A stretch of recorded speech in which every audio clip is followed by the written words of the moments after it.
हा सोयाबीन आपण बेडवर घ्यायची आहे, 2 तास घ्यायची आहे, 6 इंचापासून 8 इंच 9 इंच एका फुटाला जातीनुसार असं आपल्याला एका ठिकाणी 3 ते 4 दाणे पेरायचे बेडवर.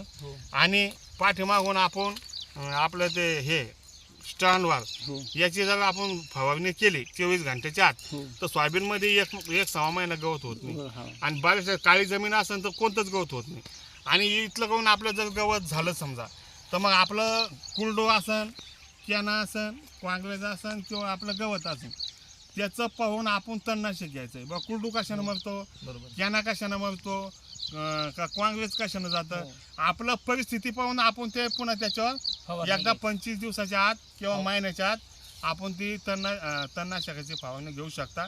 आणि 2 फवारण्यामध्ये तुमचं चांगलं पीक येऊ शकतं आणि एका बी येऊ शकतं.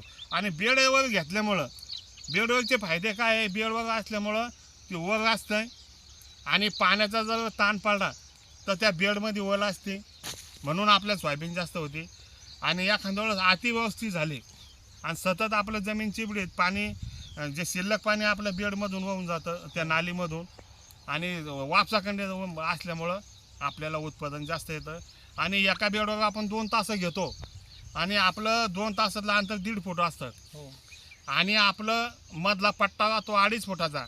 आपल्याला पहिल्यांदा असं वाटतं की बा हे लय पतलं झालं आपलं सोयाबीन, लय वावर आपलं काळं दिसून राहिलं. आणि शेजारण्याचं जे आपलं पेरतो पारंपरिक पद्धतीनं त्याचं असं हिरवंगार दिसतं आणि चांगला दिसतो माल. पण जेव्हा फुलावर शेंगावर येईल आणि जेव्हा शेंगा लागेल तर आपल्याला नुसते शेंगाच दिसत्या आणि त्याचं जर पाहिलं तर नुसतं काढच दिसतं आणि पतल्या शेंगा राहत्या.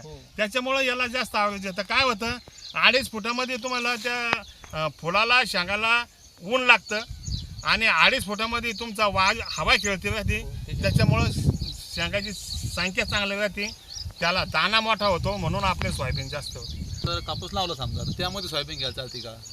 नाही, सोयाबीन जर घेतली तुम्ही तर आपल्याला जास्तीची दाटी होईल. काय होतं सोयाबीनचं पीक बी हे जवळपास त्याला 3 महिन्याची वर दिवस लागते आणि 3 महिन्यात आपलं कापूस हा दाटायला लागतो. आणि मग त्यावेळेस काय होतं ते सोयाबीनचं झाड झाकतं आणि किंवा सोयाबीन कापसापेक्षा फास्ट वाढते तर त्याचा थोडाफार परिणाम याच्यावर बी होऊ शकतो. पण मग तुमचा 4.5चा पिरियड असला पण आपल्याला मग ते जे नाले त्याच्यामध्ये ते घ्यावं लागतं. नालीमध्ये आम्ही काही घेतलं नाही त्याच्यामुळे मी ते काही तुम्हाला सांगणार नाही.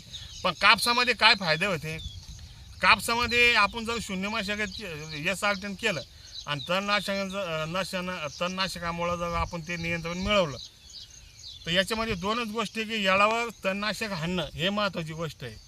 आणि एकदा जर तण मोठं झालं ते कोणत्या तणनाशकाला ते गवत मरत नाही. मग आपण SR10ला दोष देण्यात फायदा नाही. मग आपण तणनाशक हे 2 फवारण्या लहान तण असतानाच केल्या पाहिजे. आणि आपली तिसरी जी फवारणी आहे ती हुडलावून आणायची, ती तुम्ही मोठं बी झालं तर आपण हाणू शकतो. बेडवर असतंय आणि त्याला आपण हलव करत नाही किंवा मशागत करत त्याच्यामुळं त्याचा जाळवा तुटत नाही, त्याच्या मुळ्या तुटत नाही. बेडवर असल्यामुळं तो वापसा कंडिशनमध्ये राहतं आणि एकदा पाण्याचा ताण पडला तर त्या बेडमध्ये ओला असते. त्याच्यामुळं आपल्याला जास्तीचं पीक 1.5 पट होऊ शकतं. आमच्या गावामध्ये 10 गुंठ्यामध्ये एका शेतकऱ्याला 6 क्विंटल कापूस झाला. मागच्या व्हिडिओमध्ये चुकून मी त्याला 5 गुंठे म्हणलं पण ती चूक आहे, माझ्या लक्षातून गेलं ते. पण 10 गुंठ्यामध्ये त्याला 6 क्विंटल कापूस झाला आणि त्याचा हिशोब लावला तर ते 24 क्विंटल होऊन आला एकरी. आणि ते कोणालाच पटत नाही. पण आम्ही त्या ठिकाणी जाऊन ते एका झाडाला किती बोंड आहे आणि त्या बोंडाचं वजन किती आहे, मग एका झाडाला किती कापूस होतो असा हिशोब लावला.